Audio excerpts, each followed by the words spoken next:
Aujourd'hui, on va voir la différence entre les pastels secs et les pastels à huile. Allons-y les gars. Premièrement, on remarque déjà sur les pastels secs, c'est que ça a la forme de craie, c'est comme des craies. Et au toucher, on peut ressentir directement ce côté poudre.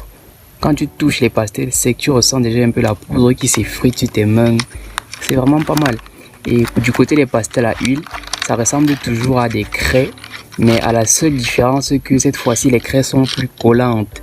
Les barres sont plus collantes et ça est un peu plus glissante. Voilà, en fait, on va maintenant comparer les deux.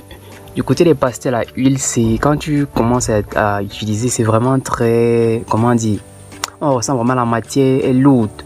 Vous voyez, même en estompant, on sent vraiment que c'est très lourd et il faudrait mettre peut-être de l'eau pour que ça soit vraiment fluide. Sinon, c'est très lourd comme matière à utiliser, c'est très pesant. Mais c'est pas mal comme sensation. Du côté des pastels secs, c'est plutôt très léger, ça s'effrite beaucoup, on dirait le désert du Sahara, ouais. Ça s'estompe facilement et on ressent vraiment la poudre qui s'étale sur la surface. Donc la capacité de saturation des pastels secs est vraiment grande. Et voyons maintenant du côté des fusions, je vais essayer de fusionner les deux couleurs, la couleur bleue et la couleur jaune, pour vous montrer comment les pastels secs se mélangent et aussi comment les pastels à huile se mélangent. Ouais. Les pastels ont une particularité quand même, la capacité de saturation est très grande et le mélange se fait de manière homogène. Vous voyez, avec les pastels secs, on voit vraiment la poudre qui s'effrite de partout et la capacité de saturation est bien plus grande que par rapport au pastel à huile. La capacité de saturation est plus grande et plus vaste.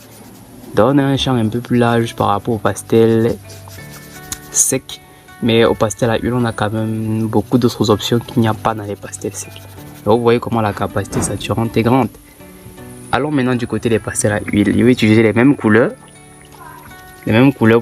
pour faire la fusion. Et on constate aussi que la fusion se fait très bien du côté des pastels à huile. Et on sent vraiment ce côté pesant. Je vous dis, c'est très pesant, c'est très lourd. Et estomper, ça n'est pas du tout aisé. Regardez comment le pinceau est en train de grincer, le pinceau est en train de ramer. Ce n'est pas hyper fluide, mais le mélange est très homogène, c'est et c'est pas mal. Regardez bien la différence entre les deux.